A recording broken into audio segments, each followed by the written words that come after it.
Student, मैंने previous video में topic discuss करा था vendors complain convert into FIR.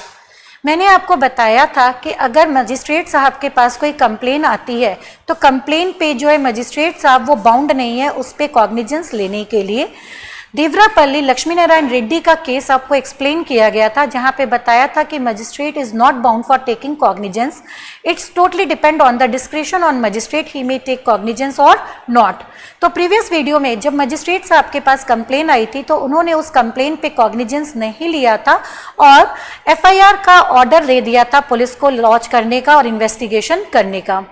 इस वीडियो में हम जो डिस्कस करेंगे वो टॉपिक रहेगा कि अगर मजिस्ट्रेट साहब के पास कोई कंप्लेन आती है और उस पर अगर वो कॉग्निजेंस लेते हैं तो कौन कौन से सेक्शन रहेंगे और क्या प्रोसीडिंग रहेगी।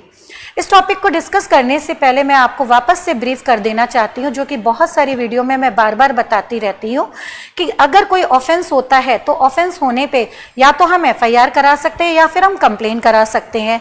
अगर हमारी एफआईआर नहीं लिखी जा रही है तो हम कंप्लेन करा सकते हैं या हम डायरेक्ट भी कंप्लेन करा सकते हैं।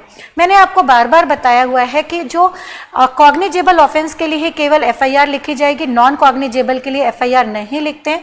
बट नॉन कॉग्निजेबल के साथ सेम सीरीज में कोई कॉग्निजेबल ऑफेंस हुआ है देन होल ऑफेंस को कॉग्निजेबल ऑफेंस माना जाएगा as per the landmark case law of Sharat Chandra Sahu बनाम स्टेट ऑफ ओडिशा। वहीं जो कंप्लेन है वो कॉग्निजेबल और नॉन कॉग्निजेबल दोनों ऑफेंस के लिए मजिस्ट्रेट को की जा सकती है, ओरल और रिटन कैसे भी की जा सकती है। तो आज की इस वीडियो में हम डिस्कस करेंगे कंप्लेन पे। अगर हम मजिस्ट्रेट साहब के पास कोई कंप्लेन लेके जाते हैं और उस कंप्लेन पे अगर वो कॉग्निजेंस लेते हैं तो क्या प्रोसीडिंग रहेगी।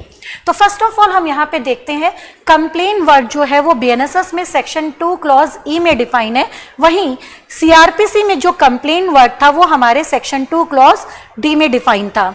As per the section 2 clause e complaint का मतलब क्या है? कंप्लेन का मतलब है एनी एलिगेशन, कोई भी एलिगेशन। एनी का मतलब ही यहाँ पे आपका कॉग्निजेबल और नॉन कॉग्निजेबल दोनों ऑफेंस के लिए हो गया। तो कंप्लेन आप करके आ सकते हो एनी ऑफेंस के लिए, कॉग्निजेबल और नॉन कॉग्निजेबल, चाहे आप ओरली कर सकते हैं, रिटन कर सकते हैं। किसको करके आएंगे? मजिस्ट्रेट को करके आते हैं। किस पर्पस से करके आते हैं? ताकि जो मजिस्ट्रेट साहब हैं अंडर दिस संहिता उस पे एक्शन लें। तो अंडर दिस संहिता के मतलब कौन सा सेक्शन हुआ? सेक्शन नंबर 210 के अंदर एक्शन लें। लेकिन एक बात याद रखना, जब हम एक केस लॉ पढ़ते हैं ये वाला जब हम केस लॉ पढ़ते हैं देवरापल्ली लक्ष्मी नारायण रेड्डी का, तो Devarapalli Lakshmi Narayan Reddy and other versus V Narayana Reddy का जब हम ये केस पढ़ते हैं तो इस केस में बहुत ही क्रिस्टल क्लियर बोला गया है कि जो मजिस्ट्रेट है he is not bound for taking cognizance. यहाँ पे सेक्शन 2D, सेक्शन 200, 156 क्लॉज 3 ये सीआरपीसी के लिखे हुए हैं। अभी हम इसके बीएनएसएस के भी सेक्शन देखेंगे नाउ।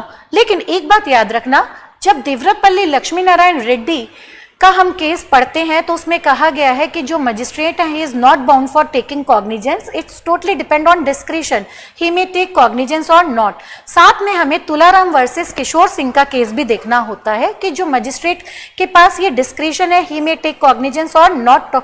तो इसके लिए मजिस्ट्रेट जब भी कॉग्निजेंस ले तो once he make himself fully conscious and aware of the allegation made in the complaint. ये आप जब भी मजिस्ट्रेट साहब कॉग्निजेंस ले रहे हैं तो उनके लिए कहा जा रहा है कि वो मतलब कि आर्बिट्रेरी मैनर से काम नहीं करेंगे, अपना पूरा माइंड अप्लाई करेंगे, ऐसे ही नहीं बोल देंगे कि नहीं मुझे कॉग्निजेंस नहीं लेना है।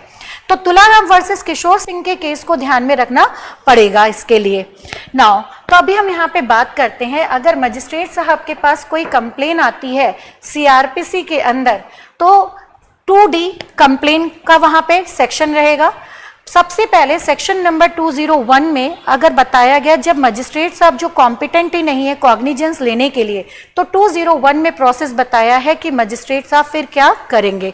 प्रॉपर कोर्ट को उसको अगर कंप्लेन राइटिंग में आई है तो प्रॉपर कोर्ट को उसको इंडोर्स कर देंगे और अगर ओरल आई है तो डायरेक्ट कर देंगे कंप्लेनेंट को जाने के लिए।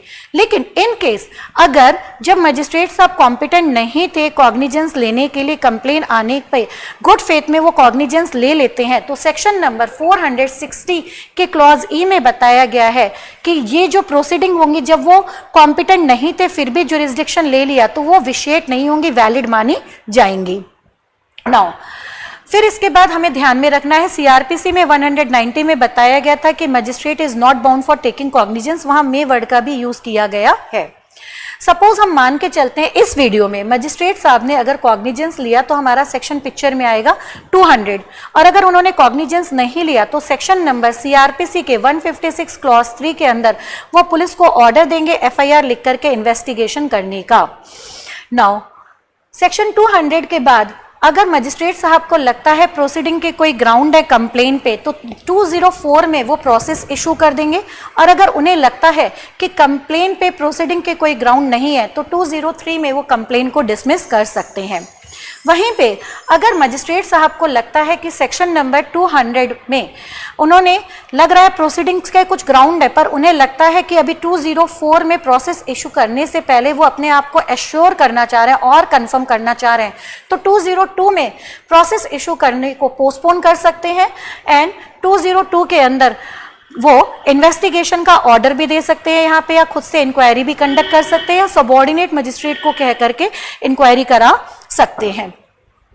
202 की प्रोसीडिंग के बाद अगर उन्हें लगता है कि कंप्लेन पे प्रोसीडिंग्स के कोई ग्राउंड नहीं है तो 203 में कंप्लेन डिसमिस कर सकते हैं, 204 में प्रोसेस इशू कर सकते हैं। यहाँ पे आप देख पा रहे होंगे मैंने बीएनएसएस का भी साथ में चार्ट बनाया हुआ है, कंपैरेटिव चार्ट है। वहां पे कंप्लेन के लिए सेक्शन 2 क्लॉज डी था, यहाँ पे आपका सेक्शन 2 क्लॉज ई रहेगा।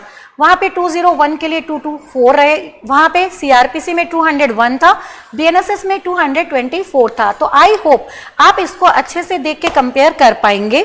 वहां पे जो नोट में 460 था, यहाँ पे नोट में 506 रहेगा। तो ये चार्ट आपके सामने विजिबल किया जा रहा है। 201 सीआरपीसी का है, 224 बीएनएसएस का है, 200 सीआरपीसी का रहेगा, 223 बीएनएसएस का रहेगा। बीएनएसएस में जो प्रोसेस इशू होगा वो 227 में होगा, अगर कंप्लेंट डिसमिस होगी तो वो 226 में होगी। बीएनएसएस में postponement of issue of process की बात 225 में की जाएगी, ये बात आपको ध्यान में रखना है। एक चार्ट मैं यहाँ पे विजिबल कर रही हूँ आपको, सीआरपीसी का ही है, ताकि आपको चीजें थोड़ा सा और क्लियर बनी रहें।